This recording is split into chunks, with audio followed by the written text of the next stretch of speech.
Olá pessoal, começando mais uma aula de conhecimentos bancários, né? Tópicos fundamentais, extremamente importantes para o Banco Central, para a Comissão de Valores Imobiliários e para concursos de banco em geral. Eu vou trabalhar com você hoje as instituições do sistema financeiro internacional. Você já trabalhou comigo o Basileia 1, Basileia 2, Basileia 3. Mas aí, olha que interessante. Você tem o sistema financeiro internacional, que agora é chamado de sistema financeiro global, porque é um sistema que é presente em todos os continentes, na ampla maioria dos países. Aí você tem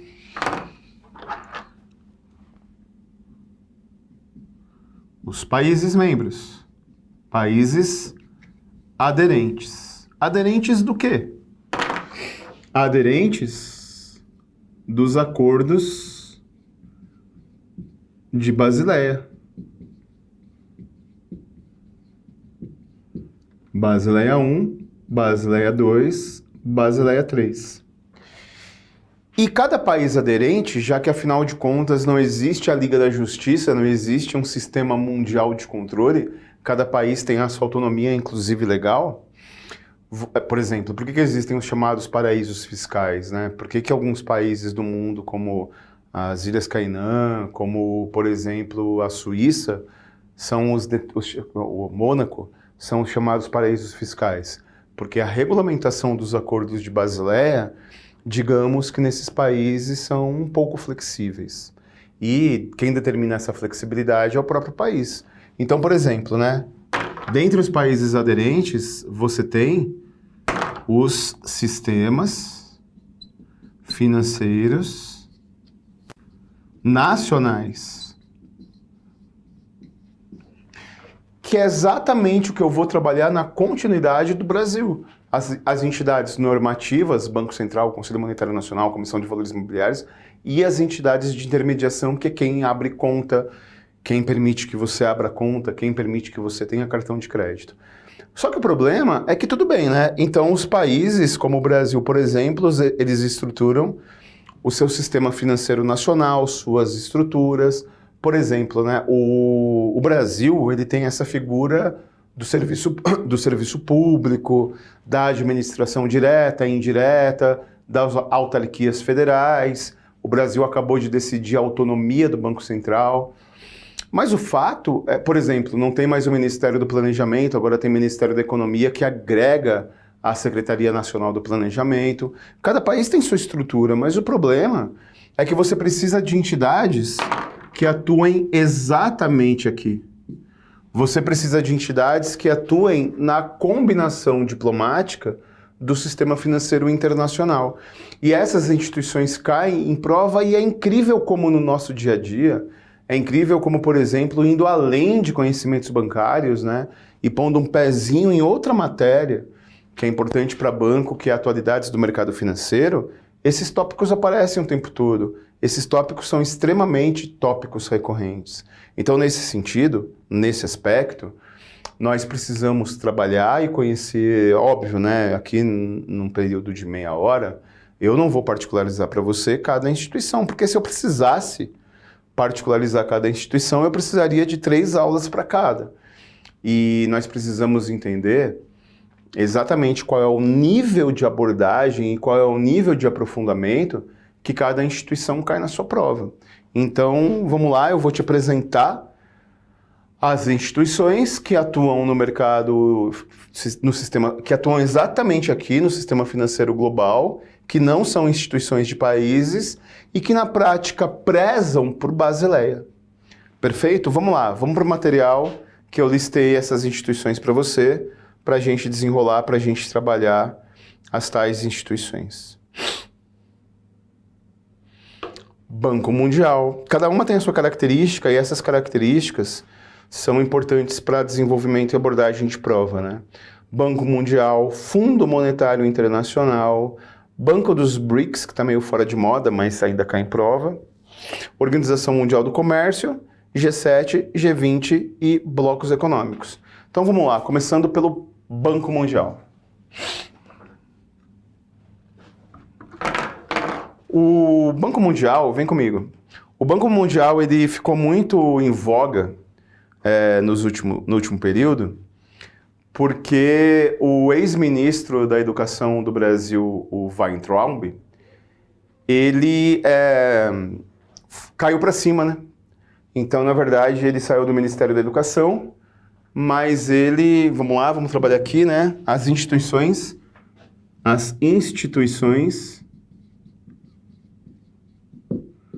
do Sistema Financeiro Internacional ou Sistema Financeiro Global. Na sua prova pode aparecer das duas formas. O ex-ministro da Educação do Brasil, Weintraub, tem uma história interessante com o sistema financeiro. Ele é economista, né? E ele foi autodiretor de um banco. Você lembra que quando eu trabalhei com você, Basileia, em particular Basileia II, que estabeleceu os pilares para o sistema financeiro, em Basileia II está dito que a direção do banco é responsável pelos erros, pelos acertos, pela saúde financeira dos bancos. Pois é, o Weintraub ele era diretor de um banco. E esse banco que ele era diretor faliu.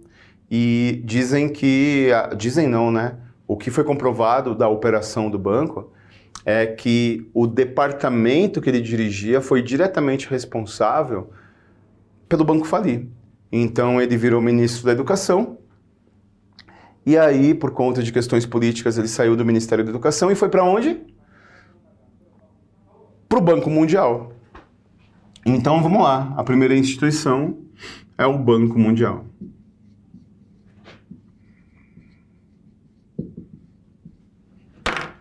Ó, aqui é mapinha mental, aqui é esqueminha para você acertar a questão caso caia na prova. Aqui é esqueminha para você memorizar.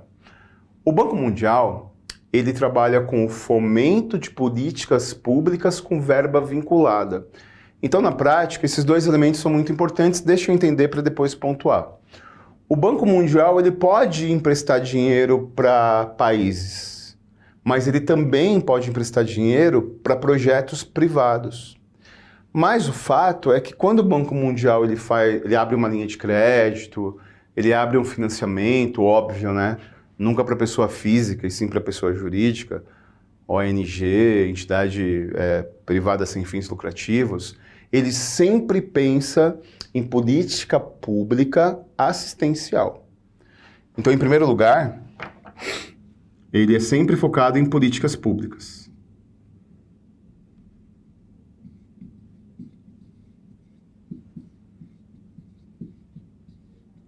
Que políticas públicas?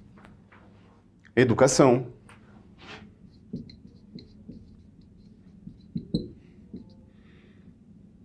Segurança alimentar. E sustentabilidade.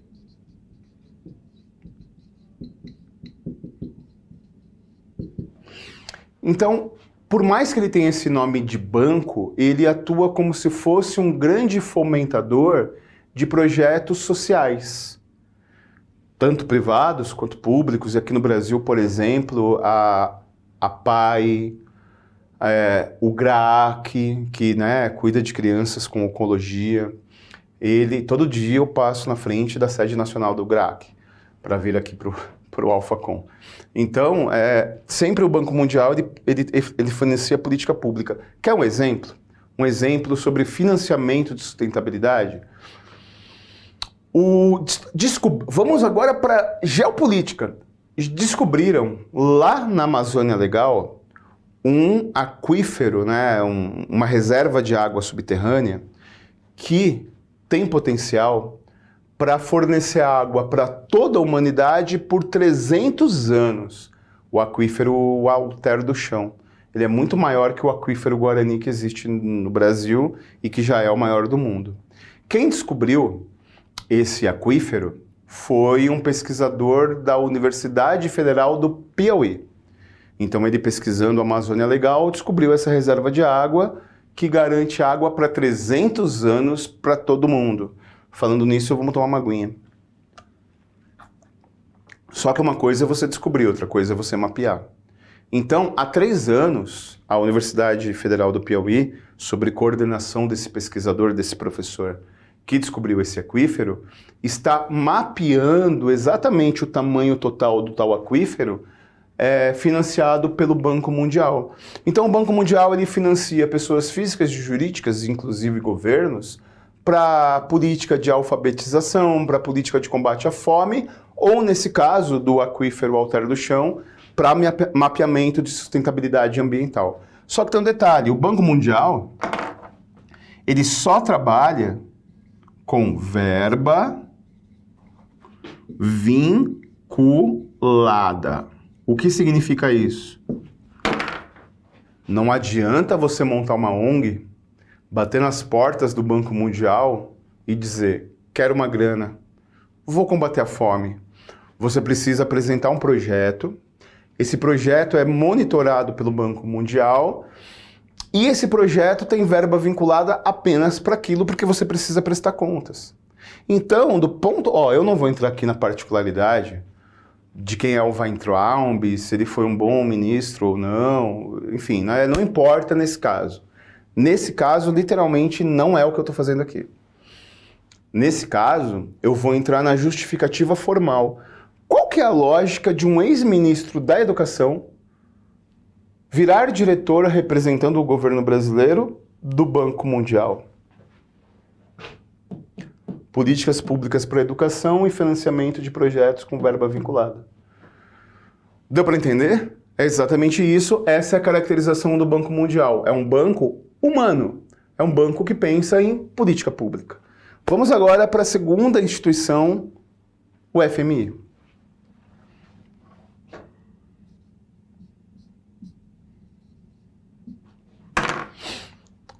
O Fundo Monetário Internacional, ele já foi forte. Só que, na verdade, ele começou a perder muita força nos últimos anos, justamente porque vários países em desenvolvimento, dentre eles o Brasil, começaram a arcar com as suas dívidas com o FMI. O Brasil, ele foi um dos maiores... Então, o FMI, ao contrário do Banco Mundial... então, o Banco Mundial, ele trabalha muito com a parte assistencial de necessidades fisiológicas. Então, é um banco que trabalha com questões humanísticas. Meu irmão, o FMI, ele quer emprestar dinheiro para o país e cobrar juros. Então, o FMI, ele é um banco extremamente... O Fundo Monetário Internacional, melhor dizendo, não é um banco. O Fundo Monetário Internacional, ele trabalha literalmente com nações. E ele empresta grana tecnicamente. Ele tem uma abordagem extremamente mais técnica. E os clientes dele são os países, os governos, né? É engraçado, os clientes são os governos. Mas a dívida é do país, né? Por exemplo, né, o Fernando Henrique Cardoso pegou dinheiro emprestado do FMI para tirar o Brasil da crise. Quando o Fernando Henrique vai embora e está devendo para o FMI, a dívida é de quem for assumir o governo. Então, na verdade, o FMI ele tem 3 elementos principais. Então, você entendeu que o Banco Mundial ele trabalha com política pública. O FMI trabalha literalmente com a questão financeira, literalmente apenas com a questão financeira orçamentária, e o foco dele é literalmente esse. O elemento principal dele é esse. Né? Ele não tem, digamos, como que eu vou explicar? Ele não tem sensibilidade humanística. E não é porque ele é um banco insensível, não é porque é um banco que não olha para as pessoas. É literalmente porque não é o seu foco. Então ele trabalha com monitoramento, ele trabalha com financiamento e ele trabalha com treinamento.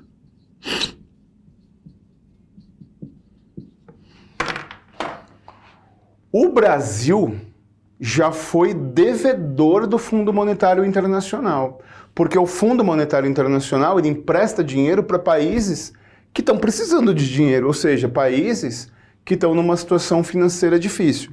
Então, ele monitora a saúde financeira dos países e aconselha os países. Porque, na verdade, toda a estrutura financeira, ela trabalha com crises e recuperações.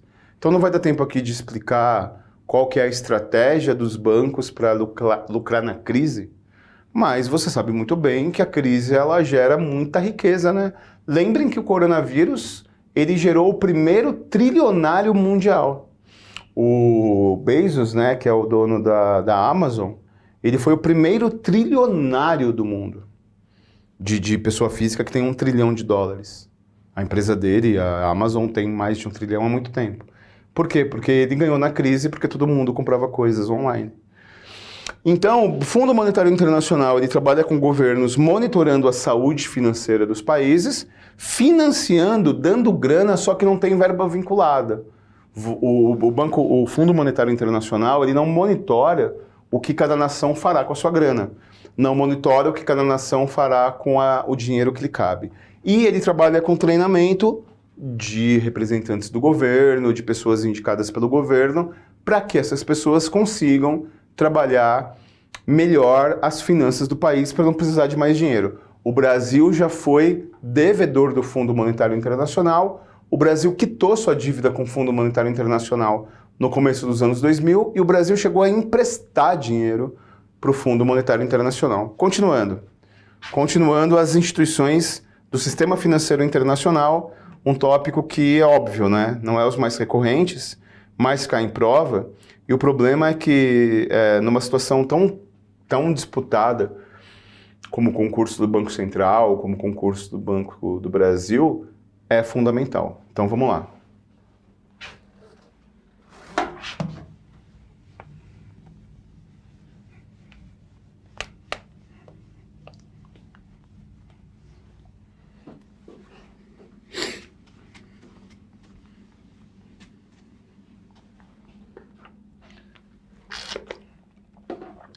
A terceira instituição aqui é o Banco dos BRICS. Isso é importante.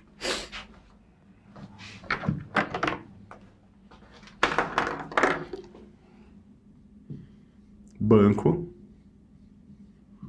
dos BRICS. Entenda uma coisa muito importante.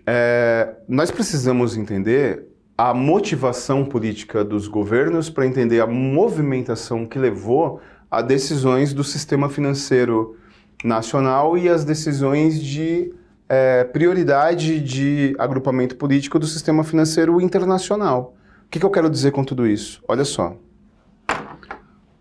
No início dos anos 2000, o governo Lula, existia um acordo entre Brasil, Rússia, Índia, China e África do Sul de uma parceria, digamos assim, né? De um acordo de desenvolvimento. Porque o que são esses países? Lá no início dos anos 2000,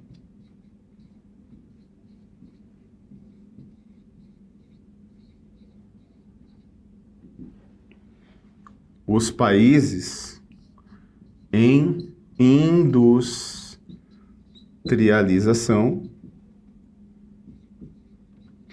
e, portanto, países do ponto de vista econômico em desenvolvimento.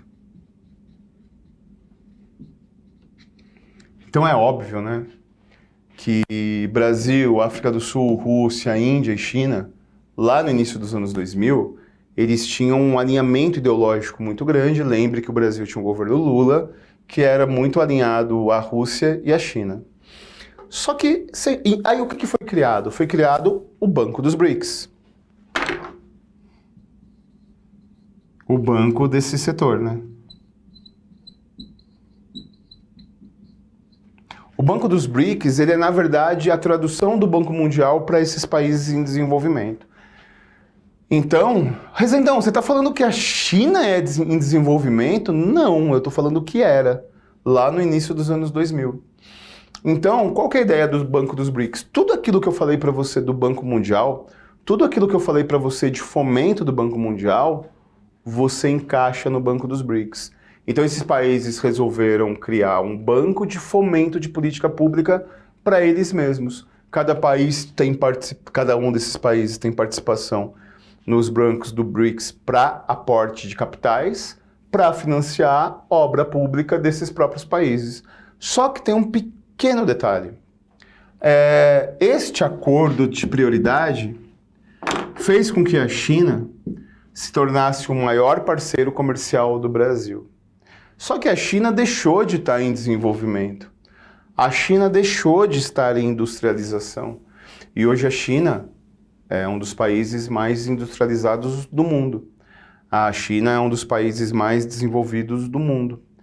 Desde o início da crise da pandemia de coronavírus, dos 20 países mais ricos do mundo, das 20 maiores economias do mundo, a única que não teve decréscimo foi a China.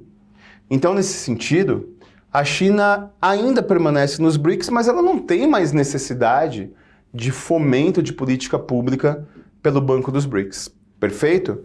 Continuando, as instituições do sistema financeiro internacional, nós temos a OMC, eu vou trabalhar de forma conjunta, né, para ficar mais tranquilo, a OMC, o G7, o G20. Vamos lá. Vem comigo que eu vou trabalhar aqui desse lado para ter espaço para pôr tudo.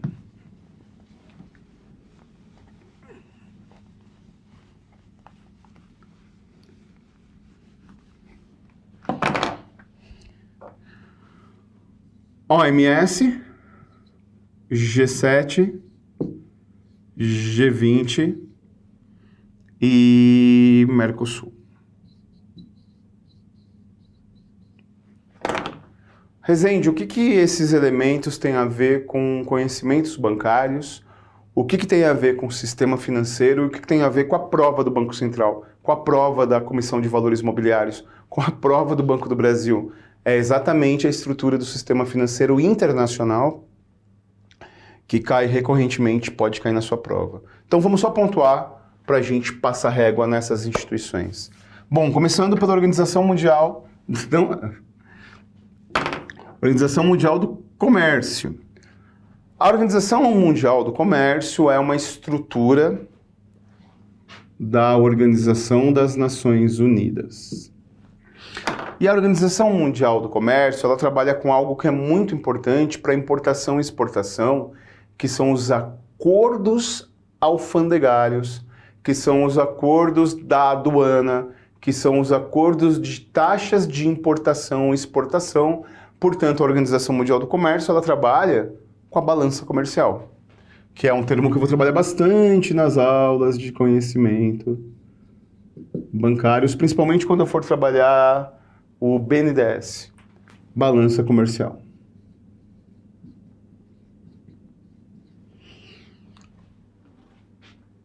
O G7, ele é o grupo das 7 maiores economias do mundo? Não, não é. Como assim? O G7, ele não tem a China e não tem a Rússia. Ué, tem os Estados Unidos. Quais são, não vai cair. Tem no material, né? Estados Unidos, Japão, Alemanha, França, Reino Unido, Canadá. Qual que é a Itália? Qual que é a linha de corte do G7? Maiores economias capitalistas. Então o G7 é um corte ideológico. O G7 são os maiores PIBs capitalistas. Ué, mas a Rússia é um país socialista?